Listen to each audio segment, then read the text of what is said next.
আসসালামু আলাইকুম আরহামাতুল্লাহি ওয়া বারাকাতুহু। আশা করি আল্লাহর অশেষ রহমত ও মেহেরবানিতে আপনারা সকলেই ভালো আছেন। এখন আপনারা শুনবেন হেদায়েতের পথের গল্প। এই চ্যানেলটিকে সাবস্ক্রাইব করে সাথেই থাকুন, পাশে থাকা বেল আইকন বাটনটি অন করে রাখুন। এখন শুরু হবে ইসলামিক ঘটনা, কোথায় আমার নামাজ।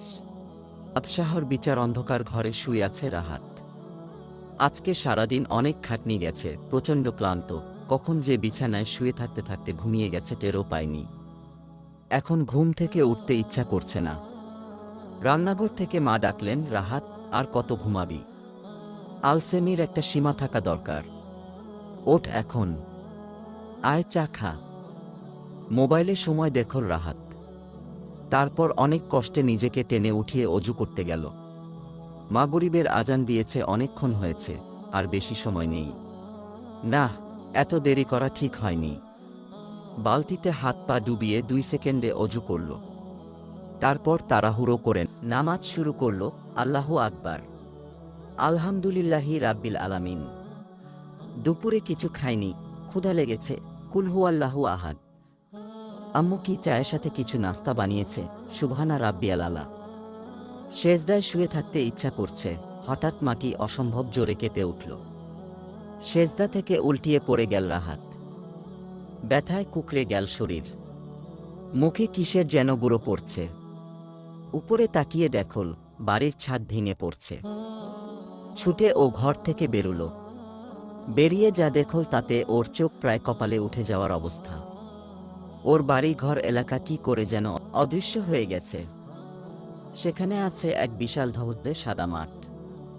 সেই মাঠে দাঁড়িয়ে আছে পিঁপড়ার মতো পিলপিল করা মানুষ। যদিও নিজের চোখে দেখতে হবে ভাবেনি, এসব দৃশ্যের বর্ণনা ও বইয়ে পড়েছে। তাই ব্যাপারটা বুঝতে ওর দেরি হলো না। সে চোখের সামনে কেয়ামত দেখতে পাচ্ছে, বুকটা ধক করে উঠল। এখনই কি আমার হিসাব হবে? এত তাড়াতাড়ি? কিছুই তো করার সময় পেলাম না। কত ভুল করেছি যেগুলোর ক্ষমা চাওয়া হয়নি। কত সময় নষ্ট করেছি, কত কিছু করতে পারতাম, করা হয়নি। না, তবুও রাহাত প্রতিদিন নামাজ পড়েছে। কেয়ামতের দিন সর্বপ্রথম হিসাব হবে নামাজের। নামাজ ঠিক তো সব ঠিক, হিসাব শুরু হয়ে গেছে। শীঘ্রই ওর পালা। রাহাত মাহমুদ। মানুষের ভিড় 2 ভাগ হয়ে ওকে যাবার রাস্তা করে দিল। ফেরেশতারা ওর খাতার হিসাব করছে। ওর পাল্লা ভারী হয়ে আসছে। হায় হায়, এত গুনাহ করেছে ও বুঝতেই পারেনি। শেষে ওকে স্বীকৃতি দেওয়া হলো জাহান্নামের বাসিন্দা বলে। 2 জন ফেরেশতা ওর কপালের চুল ধরে টেনে নিয়ে যাচ্ছে। সবাই তাকিয়ে আছে ওর দিকে। এক অবিশ্বাস্য ভয়ঙ্কর আগুনের দিকে ওকে নিয়ে যাওয়া হচ্ছে। এই আমার পরিণতি? এ কি করে সম্ভব? আমি তো নামাজ পড়েছি। আমার নামাজ আমাকে বাঁচাচ্ছে না কেন? আমি যে এত নামাজ পড়েছি সব বৃথা। আমার নামাজ কোথায়? আমার নামাজ? ফেরেশতা 2 জন তাকে তুলে আগুনে নিক্ষেপ করল। ওর বুক ফেটে বের হলো অমানবিক আর্তনাদ। না! জাহান্নামের আগুনের দিকে পড়তে লাগলো রাহাত। হঠাৎ কে যেন ওর হাত ধরে ফেলল, টান দিয়ে উপরে উঠালো তাকে। স্বস্তিতে কেঁদে দিল রাহাত। এই জঘন্য পরিণতি থেকে আমাকে বাঁচালে। কে তুমি? আমি তোমার নামাজ। ওহ! হঠাৎ রাগ হলো রাহাতের। এত দেরি হলো কেন তোমার? আমি তো প্রায় জাহান্নামে পড়েই গিয়েছিলাম। তুমি দেরি করতে না নামাজ পড়তে? শেষ সময় পার হবার বিন্দুমাত্র আগে। তাই আমারও দেরি হয়েছে তোমাকে বাঁচাতে, জাহান্নামে পড়ার বিন্দুমাত্র আগে। চোখ খুলল রাহাত। চোখে সবুজ দেখছে। বুঝতে একটু সময় লাগলো যে এটা ওর জায়নামাজের অংশ। সেজদা থেকে মাথা উঠালো সে। আমি বেঁচে আছি। আল্লাহু আকবার, আল্লাহু আকবার। এশার আজান দিচ্ছে। ক্ষুধা টুধা ভুলে মসজিদের দিকে দৌড় দিল রাহাত। এরপর আর কোনোদিন নামাজে দাঁড়াতে ওর দেরি করার চিন্তাও করবে না সে, এই প্রতিজ্ঞা করল মনে মনে। বাদশাহ মালিক শাহ ছিলেন আন্দালুসের, স্পেনের স্বাধীন সুলতান। তার শখ ছিল হরিণ শিকার করা। তাই রাজকার্যে একটু ফুরসত পেলেই হরিণ শিকারের উদ্দেশ্যে ইস্পাহানের জঙ্গলে গমন করতেন। একদিন কিছু সৈন্য নিয়ে তিনি হরিণ শিকারে বের হলেন এবং বনের পাশে এক গ্রামে অবস্থান নিলেন। সেই গ্রামে ছিল এক গরিব বিধবা মহিলা। সে তার সন্তানদের নিয়ে এক পর্ণকুটিরে বাস করত। তাদের বেঁচে থাকার অবলম্বন বলতে ছিল একটি গাভী। যার দুধ পান করে তার 3টি শিশু লালিত পালিত হতো। কিন্তু বাদশাহর অজান্তে সৈন্যরা সেই গাভীটি জবেহ করে খেয়ে ফেলল। বিধবা তাদের কাছে অনেক কাকুতি মিনতি করল যে তার গাভীটি যেন তারা ছেড়ে দেয়, কারণ এটাই তাদের জীবন ধারণের একমাত্র অবলম্বন। কিন্তু সৈন্যরা তাকে ধমক দিয়ে তাড়িয়ে দিল। এতে অসহায় মহিলা চোখে অন্ধকার দেখল। গাভী হারিয়ে সে পাগল প্রায় হয়ে গেল।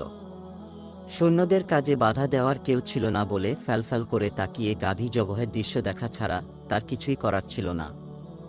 রাতে সে ঘুমাতে পারল না। ক্ষুধার্ত শিশুদের বুকফাটা কান্না ও চিৎকার তার হৃদয়কে ক্ষতবিক্ষত করল। হঠাৎ উৎকণ্ঠার কুহেলিকা ভেদ করেও তার মনে আশার প্রদীপ জ্বলে উঠল যে বাদশাহ যেহেতু ন্যায় বিচারক, সেহেতু অবশ্যই তার কাছে এর সঠিক বিচার পাওয়া যাবে। সুতরাং প্রত্যুষেই সে বাদশাহর কাছে যাবার জন্য মনস্থির করল। কিন্তু বাদশাহর কাছে পৌঁছা তার কাছে দুরূহ ছিল। ইতিমধ্যে সে জানতে পারল বাদশাহ শিকারে বের হয়েছেন এবং অমুক স্থান দিয়ে রাজপ্রাসাদে ফিরবেন। বিধবা মহিলাটি এই সুযোগকে হাতছাড়া না করে ইস্পাহানের এক প্রসিদ্ধ পুলে দাঁড়িয়ে থেকে বাদশাহর আগমনের প্রহর গুনতে লাগল। কিছুক্ষণ পরেই অভিযোগ পেশ করার সেই মহেন্দ্রক্ষণটি উপস্থিত হল।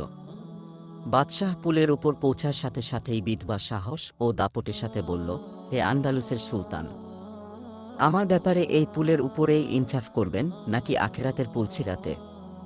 আপনার যেটা পছন্দ বেছে নিন। বিধবার কথাটি যেন বিষাক্ত বাণ হয়ে বাদশাহর কলিজায় বিঁধে গেল। মহিলার এমন নির্ভীক ও অকপট কথায় কিংকর্তব্যবিমূঢ় সৈন্যরাও একে অপরের দিকে তাকাতাকি করতে লাগল। বাদশাহ দ্রুত ঘোড়া থেকে নেমে সাগ্রহে বললেন, হে মা, পুলছিরাতে কিছু করার কোনই সামর্থ্য আমার নেই। এই পুলেই আমি ফায়সালা করতে চাই। আপনি নির্ভয়ে আপনার অভিযোগ পেশ করুন। বিধবা তাকে সবকিছু খুলে বলল। ঘটনা শুনে বাদশাহ অগ্নিশর্মা হয়ে গেলেন এবং তার চোখে ক্রোধের আগুন জ্বলে উঠল। সাথে সাথেই তিনি অপরাধী সৈন্যদের দৃষ্টান্তমূলক শাস্তির ব্যবস্থা করলেন, আর সৈন্যদের এমন নিপীড়নে আফসোস ও দুঃখ প্রকাশ করলেন। বাদশাহ গাভীটির পরিবর্তে বিধবাকে 7-0টি গাভী প্রদান করলেন। বাদশাহর ইনসাফে বিধবা প্রীত হল এবং সন্তুষ্ট চিত্তে তার কুটিরে ফিরে গেল। সম্মানিত শ্রোতা বিন্দু, সেই জামানার অভিযোগকারীরা কতই না সাহসী ছিলেন, আর শ্রবণকারীরাও কত বড় ন্যায়ের প্রতীক ছিলেন, যা বর্তমান সভ্যতায় রূপকথার গল্পের মতোই মনে হয়। কিন্তু তাদের ন্যায়পরায়ণতার প্রধান কারণ ছিল তারা ছিলেন আল্লাহভীরু। আখেরাতের শাস্তিকে তারা ভীষণভাবে ভয় পেতেন। সবুজের বুকে লাল পতাকার এই স্বাধীন বাংলাদেশের শাসকদের হৃদয়